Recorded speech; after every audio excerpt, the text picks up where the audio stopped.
మచిలీపట్నంలో పార్క్ నిర్మాణానికి senior IAS అధికారిని శ్రీలక్ష్మి కోట్ల రూపాయల ప్రజాధనాన్ని దుర్వినియోగం చేయడం వివాదాస్పదంగా మారింది.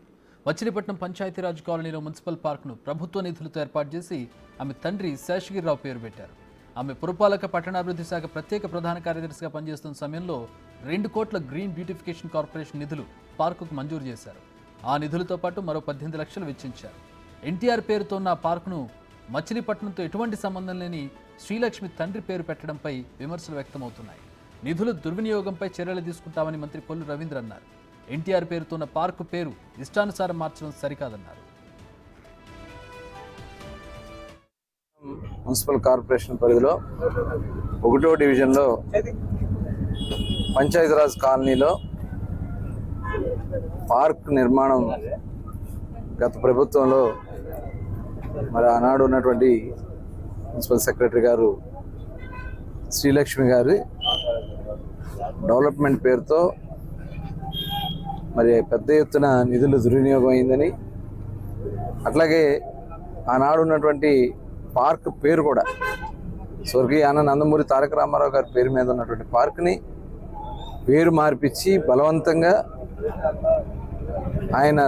ఆవిడ తండ్రి గారి పేరు పెట్టాలని నిబంధనలకు విరుద్ధంగా ఆయన ఇక్కడ చేసినటువంటి సేవ ఎప్పుడూ లేదు. ఆయన ఇక్కడ సర్వీస్ చేయలే, రైల్వే డిపార్ట్మెంట్లో చేసేవాడు, బయట ప్రాంతాల్లో పనిచేశారు తప్ప ఇక్కడ ఎటువంటి కార్యక్రమాలు చేయలే. కానీ ఆయన పేరు పెట్టడం కోసం అక్కడ విగ్రహం పెట్టించి ప్రభుత్వ నిధులతో, వాళ్ళు 1 పైసా కూడా దానికి ఇవ్వకుండా ప్రభుత్వ నిధులతో కట్టినటువంటి పార్క్కి పేరు పెట్టుకుని బొమ్మ పెట్టుకుని రాజ్యాంగ వాళ్ళ అధికారం ఉందని చెప్పి చేసినటువంటి సందర్భం చూస్తామంటే చిరంగా సిగ్గనిపిస్తూ ఉంది.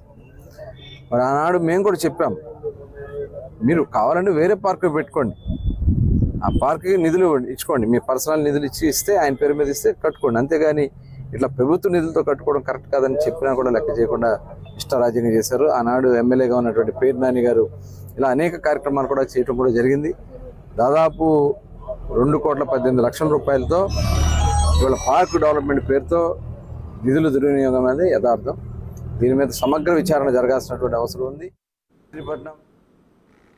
ప్రతినిధి మల్లికార్జున్ జాయిన్ అవుతున్నారు. దీనికి సంబంధించి మరిన్ని వివరాలు అందిస్తారు. మల్లికార్జున్, సొమ్మొకటి సోకొకటిది అన్నట్టు ప్రభుత్వం డబ్బులు పెట్టి తండ్రి పేరు పెట్టుకోవడం ఏంటి? ఒకవేళ తండ్రి మీద ప్రేమ ఉంటే అవి సొంత డబ్బులు పెట్టి అక్కడ పార్క్ అభివృద్ధి చేసి పేరు పెట్టుకోవాలి.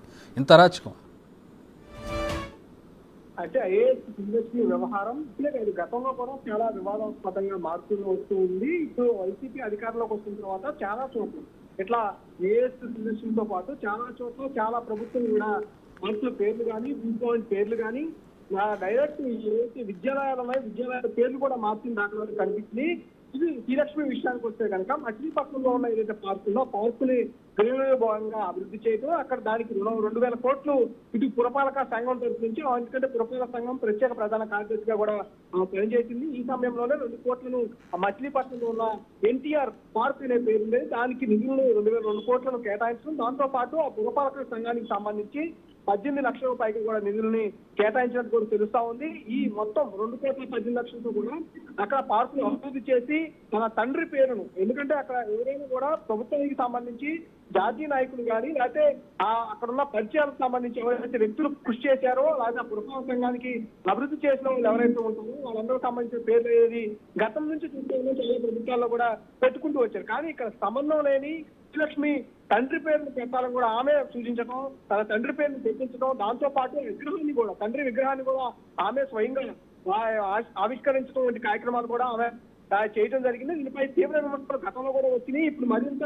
వివాదాస్పదంగా మార్పుల పరిస్థితి కూడా కనిపిస్తూ ఉంది. అక్కడ ఉన్న మచిలీపట్నం పంచాయతీ కాలనీలోనే ఈ పార్క్ అనేది డెవలప్మెంట్ చేయడం కూడా జరిగింది. ఈ విషయాన్ని అక్కడున్న ప్రజలు మంత్రుల దృష్టికి, ఎందుకంటే మచిలీపట్నంలో కొల్లు రవీంద్ర 2014 నుంచి 19 వరకు కూడా మంత్రి కొనసాగారు. ఇప్పుడు మళ్ళీ 2024లో గెలుపొందిన తర్వాత ఆయనకు మంత్రిగా కూడా మరొక అవకాశం దక్కింది. ఈ సందర్భంలో ఆయన అవినీతికి సంబంధించి ఏదైతే ఉన్నాయో గతంలో గత ప్రభుత్వం 2019 నుంచి 2024 సమయంలో ఏదైతే అవినీతి జరిగిందో ఆ నియోజకవర్గంలో అన్నింటినీ ఒక్కొక్కటిగా బయటకు తీసుకొస్తున్న పరిస్థితి కూడా కనిపిస్తా ఉంది. ఈ నేపథ్యంలో పార్కు సంబంధించి ఎలాంటి అవినీతి జరిగింది, ప్రభుత్వ నిధులు ఏ విధంగా దుర్వినియోగం అయ్యే విషయం మన ప్రజల ద్వారా కూడా ఫిర్యాదులు స్వీకరిస్తా ఉన్నారు. ఈ నేపథ్యంలో అప్పుడున్న పార్టీకి సంబంధించి ఏదైతే జరిగిందో ఆ జరిగిన విషయాన్ని కూడా ఆయన మీడియా ముఖంగా మాట్లాడడం జరిగింది. దీని మీద విచారణ చేయిస్తాము, కంపల్సరీగా ఇలాంటి చర్యలు ఎక్కడున్నా కూడా అవినీతి జరిగినా కూడా వెలికి తీస్తామంటూ కూడా ఆయన చెప్పడం కూడా చూస్తూ ఉన్నాం. Sikri all right, thanks for the updates Mallikarjun.